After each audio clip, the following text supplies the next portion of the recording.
Hello, bienvenue sur la Minute Agile. Aujourd'hui, nous allons parler d'un nouvel icebreaker. Vous m'avez demandé de vous en proposer un nouveau.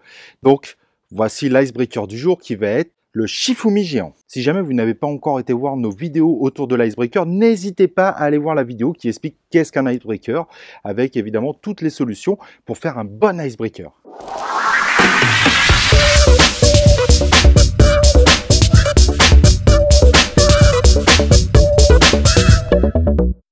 Et donc aujourd'hui, pour cette fin d'année, le nouvel icebreaker que je vais vous présenter s'appelle le Shifumi géant. Cet icebreaker est plutôt super dynamique et permet vraiment d'amener une ambiance de folie au démarrage de vos meet-up, de vos séminaires, de vos workshops. Mais en revanche, il y a quelques prérequis à avoir. En général, on ne fait pas cet icebreaker en dessous de 20 personnes parce que vous allez voir un peu le concept de cet icebreaker, mais il est nécessaire d'être au moins 20 pour faire cet icebreaker. En revanche, si vous êtes une centaine, il marche exceptionnellement bien. Petit hackage de la vidéo. Si vous voulez nous soutenir, cliquez sur l'icône like si vous aimez cette vidéo. Inscrivez-vous sur notre chaîne YouTube et cliquez sur l'icône de notification. Je compte sur vous ou attendez-vous à recevoir mon appel. Donc évidemment, pour faire cet icebreaker, la première chose c'est d'expliquer les règles parce qu'elles ne sont pas forcément simples à comprendre. Donc première chose, connaître un peu le jeu du pierre-feuille-ciseau, qui porte d'ailleurs l'autre nom du Shifumi. Et donc avec le Shifumi, le pierre-feuille-ciseau, c'est un combat entre deux personnes.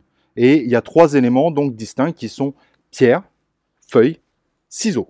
La première règle, c'est donc de dire, si quelqu'un fait pierre et l'autre ciseau, la pierre casse le ciseau. La deuxième, c'est si quelqu'un fait la feuille et l'autre le ciseau découpe la feuille. Et si jamais quelqu'un fait la pierre et l'autre la feuille emballe la pierre. Et donc pour simplifier, la pierre gagne sur le ciseau, la feuille gagne sur la pierre et le ciseau gagne sur la feuille. Si vous tombez sur le cas où les deux font la pierre, ou les deux font le ciseau, ou les deux font la feuille, on est en cas d'égalité. Du coup, les personnes rejouent.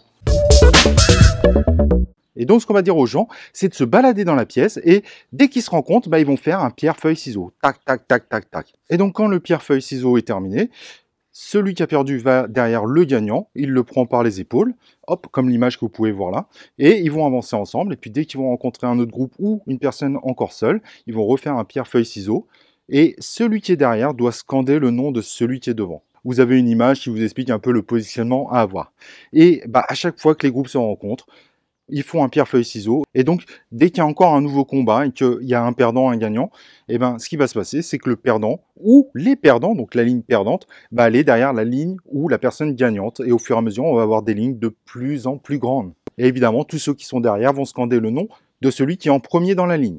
Et le jeu s'arrête tout simplement quand il n'y a plus de ligne, quand il y a un dernier gagnant et tout le monde va scander son nom. On le félicite car évidemment, c'est le grand gagnant de ce Shifumi géant. Donc c'est vraiment un icebreaker ultra motivant, ultra dynamique et qui permet de mettre une superbe ambiance au sein des groupes, surtout avant de commencer, comme je vous disais, un meet-up, un workshop, une formation. Mais évidemment, il faut être au minimum 20 pour que ce soit intéressant de le faire. Voilà, j'espère que ce nouvel icebreaker vous a plu. Si jamais vous voulez encore d'autres icebreakers, n'hésitez pas à me le dire en commentaire. Et si jamais vous avez d'autres questions autour de cet icebreaker, n'hésitez pas à poster en commentaire, ça me fera un plaisir d'y répondre.